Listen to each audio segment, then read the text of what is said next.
Since the past millennia, ice glaciers have acted as a vault that hold the answers about the past and the fate of what's to come in the near future. My name is Nicholas Julian Ramirez, and I'm accompanied by my partner, Alexa Eileen Martinez. We are here to inform you about the two crises that we, as a society, are facing.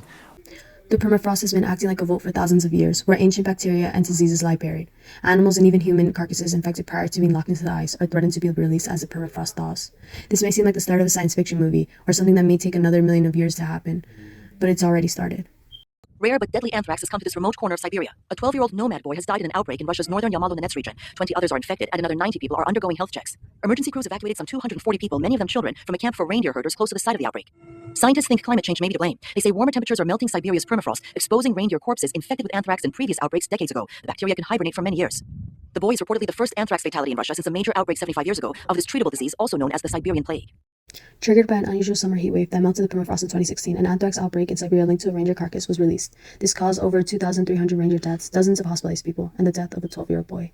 There's only really been one death directly linked to the permafrost thawing, but with the rates of the temperatures rising, it is realistic to say more outbreaks can be inevitable. What exactly is permafrost? Permafrost is soil, rock, or organic material, even ice, that stays below 0 degrees Celsius for at least 2 consecutive years. It is mostly found in high-altitude regions, usually in the northern hemisphere. Some key countries are Siberia, Alaska, northern Canada, and Greenland. Temperatures are rising globally, with the Arctic temperatures rising 4 times faster. Human activity is the primary reason for rising temperatures. Heat-trapping greenhouse gases are being released into the atmosphere in large amounts. 90% of global CO2 emissions is due to fossil fuel combustion. A rise of 3 degrees Celsius in global temperatures can result in 30 to 85% of the top layers of the permafrost to melt. Permafrost temperatures have risen 1.5 to 2.5 degrees Celsius in the last 30 years. A positive feedback loop is created as the permafrost melts. Methane and carbon dioxide is released into the air, which causes more melting of the permafrost. Permafrost holds twice the amount of carbon dioxide that is in the atmosphere. The last thing we want is for the permafrost to melt faster, with many pathogens and diseases identified in the permafrost being extremely dangerous. Scientists in 2014 and 2015 revived ancient viruses found in about 30,000-year-old permafrost in Siberia. The viruses were able to successfully infect hosts in laboratory settings with specific conditions. This was done in a controlled environment, but if other diseases and pathogens were released naturally, there's no telling how they may react to our modern environment or whether or not they can adapt. Most of the viruses revived only infect amoebas, although with the right conditions, the virus can evolve and could possibly be able to infect humans. Our bodies may not be able to recognize the viruses from the Ice Age, making it hard for our immune system to respond to it. Our immune system relies on recognition of past pathogens to defend the body. What are scientists planning? Research and surveillance are the most important things that can be done right now. There is surveillance over permafrost in order to understand the microbes present and the conditions that may lead to their development and release. Wastewater surveillance is being used to detect pathogens in water supply in the Arctic before widespread infection. Wildlife behavior is being monitored by scientists and communities to identify early signs of disease among the population. High-resolution Arctic-built infrastructure and terrain analysis tool uses satellite imagery and is being used to identify permafrost that is at high risk of thawing or to monitor infrastructure stability on permafrost. Thermal siphons are passive refrigeration devices installed deep in the ground that are being used to cool the permafrost. As individuals, we should reduce our carbon footprint. Even if you don't live in the Arctic, it is important and directly helps the environment. Support policies that protect the Arctic or just overall the health of the environment. We should educate others on the dangers of rising temperatures. To more directly help the cause, you can donate to organizations that research and help surveillance the permafrost. These organizations will be linked below. The East Coast is under attack, and we aren't doing anything to help. Climate change is causing disastrous storms that lead to hurricanes, floods, and snowstorms. These natural disasters are destroying homes, small businesses, and even schools.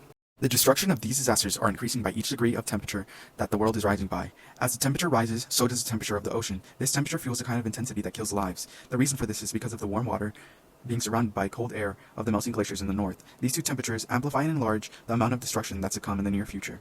A great example would be Hurricane Helen that most recently happened in North Carolina in 2024. This devastating tragedy left people helpless without homes and basic necessities to provide for their families.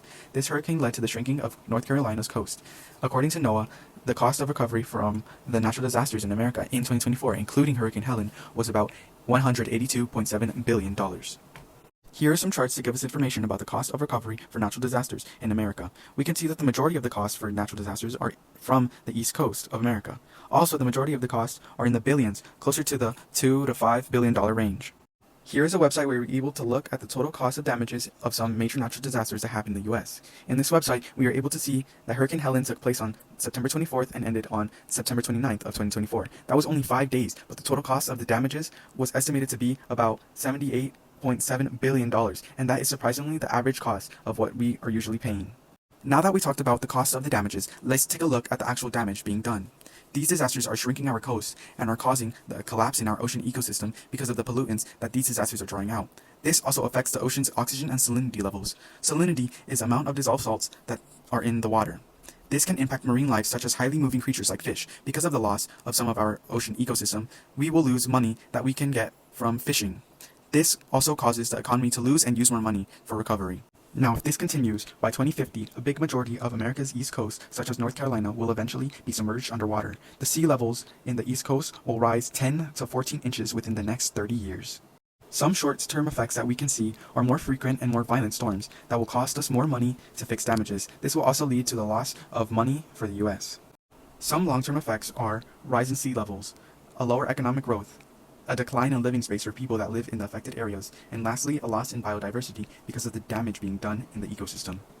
This isn't all doom and gloom as you might think. There are solutions that are happening as we speak. Some ways we can start helping the East Coast get them back on their feet are by conserving and restoring wetlands, oyster reefs, and mangroves to help prevent flooding and damage costs, because according to NOAA, these natural habitats reduce damage by more than 22%. Using natural materials rather than man-made materials, like oyster reefs and sand and vegetation, these materials can keep up with the rising sea levels and can benefit the ecosystems by improving air quality and water quality. We can use these because they are self-repairing, self-maintaining, and self-recovering.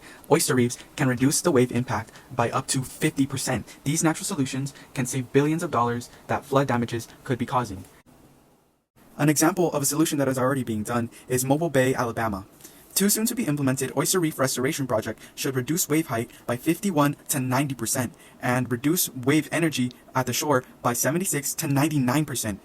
This reef construction is anticipated to add $8.4 million to the local economy. So, we aren't as doomed as we might seem to be.